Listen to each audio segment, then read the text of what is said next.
Yo mga idol, kamusta? Sports Talk PH nga pala. Ang huling laban ng isang legend. Pag-usapan natin yan mga idol.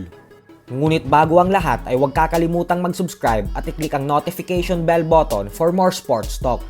So bagamat nga po nanggagaling sa isang napaka-impresibong panalo ang ating pambato na si former 3 Division World Champion Angas ng Pinas, Janriel Casimero, sa huling laban niya kung saan tinalo niya via first round knockout ang Mexican-American na si Saul Sanchez sa Japan, ay tila binaliwala nga po ito ng Japanese former WBA Junior Flyweight World Champion Hiroto Kyoguchi. Sa latest na pahayag po kasi nito ay sinabi ni Kyoguchi na bagamat umano nagkasundo na ang dalawang undefeated pound-for-pound Japanese superstars na sila Naoya Inoue at Junto Nakatani na magtuo sa susunod na taon, ay kailangan pa din daw munang lumaban at tumalo ni Nakatani ng mga bigating boksingero upang mas lalo itong maging karapat-dapat na makasagupa si Inoue. Kung sakali man daw kasi na sa super bantamweight division magtuos ang dalawa, ay kailangan umano ni Nakatani patunayan na may palag talaga siya sa dibisyon na ito.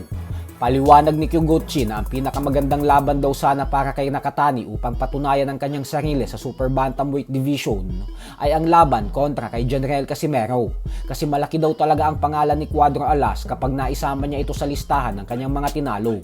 Pero dahil umano suspendido si Casimero sa Japan nang dahil sa pag-overweight nito sa huling laban niya, kaya naman wala na daw bilang si Casimero sa usapan na ito at baliwala na din umano ito. At bagkos ang dapat na lang daw labanan at talunin ni Nakatani bago niya harapin si Inoue ay walang iba kundi ang isa pa nating matibay na pambato na si former Unified IBF and WBA Super Bantamweight World Champion Marlon Tapales, o kaya naman daw ay si Luis Nery. Ganun pa man nga po ay dito natin makikita na dahil sa pag-overweight ni Casimero ay napakadami din talagang malalaking oportunidad ang nawala sa kanya gawa ng suspendido siya sa Japan.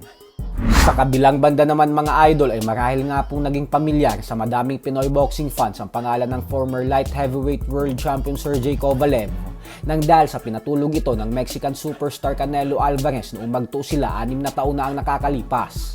Subalit para nga po sa mga hindi nakakaalam ay isang legendary fighter din ito sa dibisyon ng light heavyweight. Sadyang may edad na kasi siyang 36 years old noong lumaban siya kay Canelo.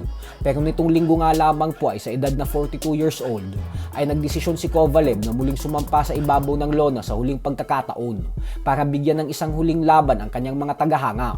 At dito nga po ay hindi niya binigo ang kanyang mga fans dahil nagpamalas ito ng napakagandang performance matapos niyang talunin via 7th round technical knockout ang German fighter na si Arthur Mann. Dahil sa panalong ito ni Kovalev ay nagwakas ang kanyang legendary professional boxing career sa record na 36 wins with 30 knockouts at 5 talo.